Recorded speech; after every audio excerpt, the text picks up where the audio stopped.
Shalom Obracha, mes chers amis, je voudrais vous rapporter un message très important de ce qu'on est en train de vivre actuellement. La première chose à faire, c'est d'avoir confiance à Kadosh Baruch Hu malgré les épreuves. C'est là où on passe un test, tous, on passe un test, le monde entier, et particulièrement le peuple d'Israël, qui lui est la couronne des nations. Donc soyons à la hauteur de porter cette couronne. Comme certaines personnes des nations nous disent, faites votre Torah, parce que vous êtes capable de protéger le monde. Et s'il n'est pas protégé, c'est parce que malheureusement, vous n'êtes pas à votre place. D'accord? Plusieurs prêtres, etc. nous rapportent, soyons à notre place. Comment être à notre place? Pas commencer à rentrer dans le Haben. En yiddish, ça veut dire la folie. D'accord? Pas de folie, pas de panique, pas de... Vous savez, le veau d'or, il a été fait malheureusement par rapport à la panique. On a perdu les shtonot, d'accord? Donc il faut toujours rester sage avec les conseils de nos sages, d'accord? Donc c'est vrai que nous avons tous les rabbanim, tout le monde, on a plein de groupes de WhatsApp, Baruch Hashem, des milliers qui veulent apprendre la Torah, parce que le Am Israël, c'est un Am Kadosh, c'est un peuple saint. C'est un peuple saint et je suis convaincu de ce que je dis. Par rapport à ces saintetés et le limoud, l'étude que vous faites à travers les vidéos des rabbanim, de différentes sections dans la Torah, surtout maintenant au Baruch Hashem, on a tout le temps pour étudier la Torah, parce qu'on ne peut plus sortir de chez soi. Alors tant mieux, il faut en profiter pour écouter la Torah Gdusha. Mais de l'autre côté, d'avoir une Torah qui est équilibrée. Ça veut dire quoi équilibrée? On nous envoie des ségoulottes. Des ségoulottes, Baruch Hashem, toutes elles sont bonnes. Mais si vous voulez parler des ségoulottes, Baruch Hashem, j'ai des livres de ségoulottes. Ces ségoulottes, vous allez en avoir pour toute l'année, chaque jour une ségoula. Et toutes elles fonctionnent. Toutes elles sont vraies. D'accord? Parce que c'est tous des grands, Rabbi Haïm Aboul Afia, le Ben Ishai, le Hida. Toutes elles sont vraies et sûres. Maintenant, nos sages nous disent, attention, ne t'éparpille pas. Essaye d'être une Torah saine et équilibrée. Prends une ou deux ségoulas. Et lesquelles? Celles qui ont déjà été introduites par nos Tanaïm, nos Amoraïm et nos Géonim, les grands maîtres du peuple d'Israël. Où elles se trouvent ces ségoulottes-là? Dans la prière. Regardez, quand on dit, d'accord, qu'il faut faire les kétoret, parce que les kétoret, elles ont une force de tuer le samer même, qui est symbolisé par la Magefa, par le fléau. D'accord? On le voit parce que Moshe Rabbeinu, quand il était au Har Sinaï pour recevoir la Torah, d'accord, il a argumenté parce que les anges ne voulaient pas donner la Torah aux êtres humains. Donc Dieu lui dit, tiens mon trône et donne-leur une réponse. Le Rabbi Haïm Ebalojin nous dit que ça veut dire tiens mon trône, ça veut dire investis-toi en moi, donne-leur une réponse, les Shem Shamayim.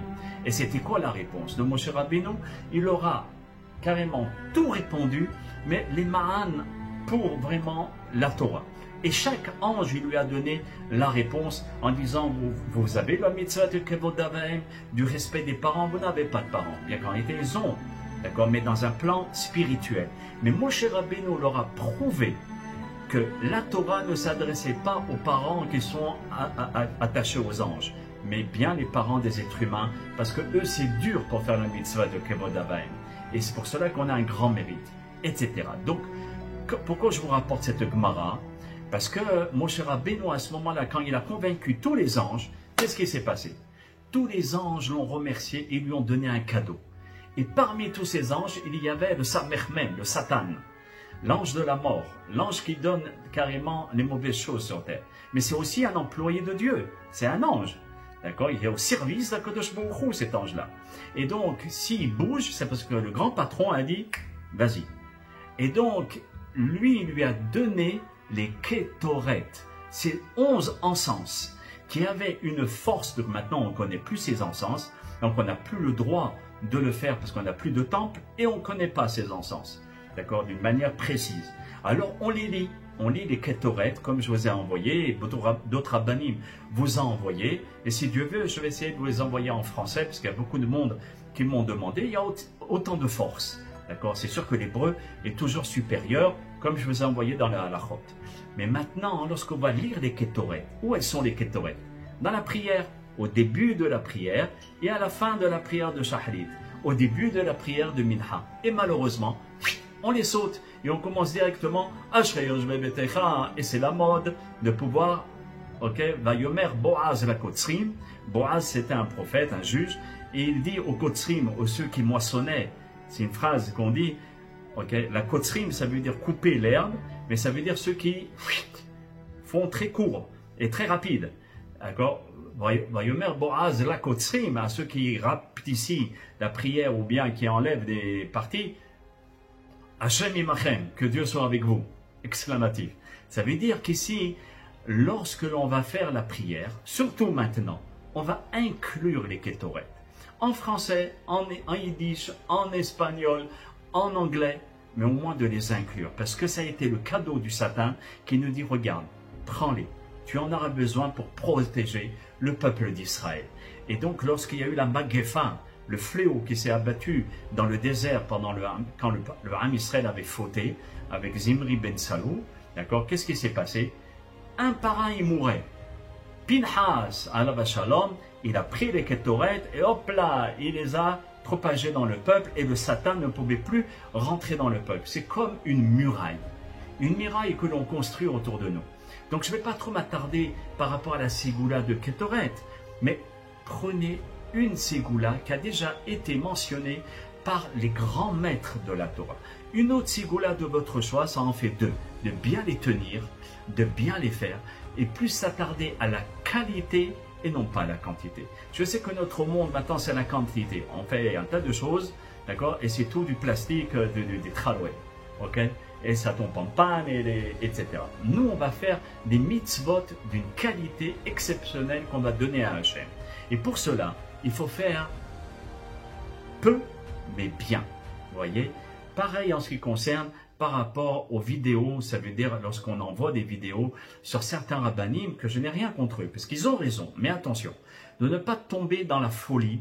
Ça y est, parce qu'il y a le corona, ça y est, le Mashiach il va venir. Oui, il va venir, mais chaque seconde, on n'a pas besoin du corona pour que le Mashiach il vienne. À chaque seconde. Et en plus, le Mashiach va venir, Bessiyah Hadda'at. C'est-à-dire, on ne va même pas penser à lui, il va venir. On va dire, mais qu'est-ce qu'il fait? D'accord? C'est une des clauses de la Gemara. Il y a des rabbanim ou bien des gens qui vont rapporter preuve plus preuve, etc., que le Mashiach va venir à Pesach. Mais attention, on n'a pas le droit de se mêler des comptes d'Akadosh Baruch Hu. La Gemara Sanhedrin, elle dit, c'est des Tanaïm, des Amoraïm, que les os éclatent des gens qui sont en train de faire des calculs pour la fin des temps. Dire que le Mashiach va venir, mais chaque jour, il peut venir à chaque seconde. Donc on n'a pas besoin de Corona. Mais de dire il va venir à Pessah ou bien à Shavuot, ça c'est très dangereux. Pourquoi c'est dangereux, mes chers amis? La Gemara nous fournit la réponse.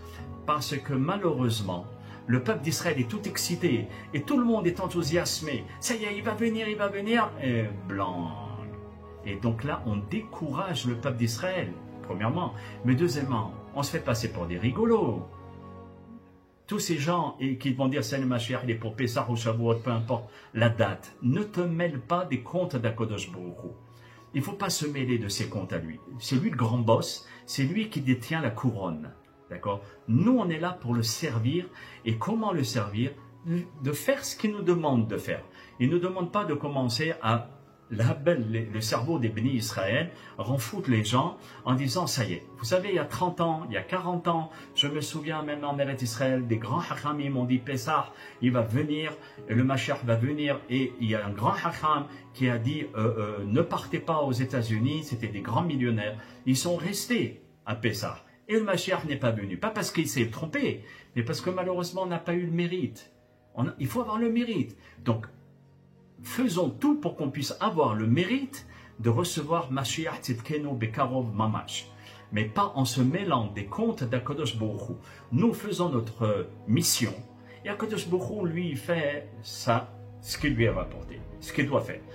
Je peux vous rapporter, Blineder Be'ezrat Hashem, je vais essayer de vous rapporter le Ma'aseh du Rachaj, de Rabbi Shalom Sharabi, avec le Hida, avec Rabbi Yosef de la Rosa, qui étaient des grands kabbalistes, des géants qui ont essayé de faire venir le Mashiach. Ils ont ramassé, malheureusement, que Akadosh Baruch Hu n'était pas content. Et le Rabbi Yosef de la Rosa, de la Reina aussi, il a terminé très très très mal. Et pourtant, je ne parle pas des petits-enfants. Par rapport à eux, je ne peux même pas atteindre la transpiration de leurs pieds. Et ce n'est pas avec humilité, c'est pas parce que je suis un âme modeste, loin de là. C'est la vérité. On parle des géants de Torah, qu'on fait venir des anges qui étaient capables de parler avec l'ange, même tête, Matatron. Donc, ce n'est pas de n'importe qui je parle. Et pourtant, ils se sont brûlés parce qu'ils se sont touchés les choses que Dieu ne veut pas que l'on touche. Faisons ce que nous devons faire. Mitzvot, Tehilim, Ketoret, Maasim Tovim, des bonnes actions. Le Hesed, d'accord, même par téléphone. Comment tu vas, papy? Comment tu vas? D'essayer de se renseigner, de donner du Heshek, de la force au Ham Israël, de traverser cette période qui est très très difficile. Et même si on n'est pas juif, de téléphoner à un non-juif et de pouvoir lui donner du Hizouk, de la force, d'accord? C'est une mitzvah. À ce moment-là, on fait notre mission qui s'appelle Ahavat HaHesed. Vous voyez?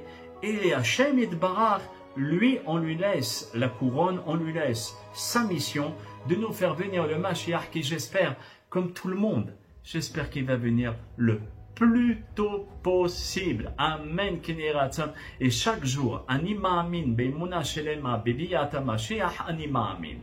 D'accord? Ça, il faut se le dire tous les jours. Et toujours, il faut se dire, même s'il ne vient pas en mon temps, j'ai confiance que Kadosh Baruch Hu va faire venir le Mashiach. D'accord? Mais je n'ai pas le droit de dire quand, mes chers amis. Et si vous entendez un rave ou quelqu'un qui dit ça y est, le Mashiach, il va venir maintenant, ou bien à Pessah, faites très attention à cette Torah-là qui va faire du grabuge, qui risque malheureusement de décevoir beaucoup de monde. S'il vient, tant mieux. Mais tant mieux, moi je suis le premier à être heureux. Mais si j'enregistre cette vidéo, c'est de façon à ne pas refaire l'histoire de ce qui s'est passé il y a à peu près 45 ans, et il y a à peu près 30 ans, et il y a à peu près 25 ans, au nom de grands, je ne dis pas que c'était petits, qui ont dit que le Mashiach va venir. Et malheureusement, il n'est pas venu, parce que nous n'avions pas eu le mérite. Donc, attachons-nous aux mitzvot, au Maasim Tovim et au Hesed, et Hachem Yitbarach, par ça, il va faire venir Mashiach Tzidkenu, par la force que nous avons ajoutée des mitzvot, de la Ketoret et des Segulot. Hachem Yitbarach va nous apporter très très très très vite le Mashiach Tzidkenu, mais ne pas en faire une folie, parce que le Rabbi Akiva Eger et tous les grands, quand ils avaient le choléra ou bien le typhus qui s'est déclaré dans le monde, ça a fait les mêmes grabuges. Et il donne dans son Sefer, d'accord, je l'ai envoyé à certains tamis des Hachamim, Rabbi Akiva Eger et Rabbi Haïm Azoulay sur des magéphot, des plaies comme maintenant, c'était les mêmes conseils que des services d'hygiène. Ne sortez pas, ouvrez les fenêtres, ne priez pas trop avec beaucoup de monde à l'intérieur d'une synagogue, les mêmes conseils. Et il faut les écouter parce que c'est une halacha, d'accord, c'est de faire une halacha de la Torah. D'accord, je n'ai pas besoin de répéter ce que les autres rabbanim ont déjà rapporté. Mais pour nous dire qu'ici, faisons ce que nous devons faire et laissons à Hachem de faire ce qu'il faut faire. Bracha ve'atzelacha, mes chers amis, et kol tov.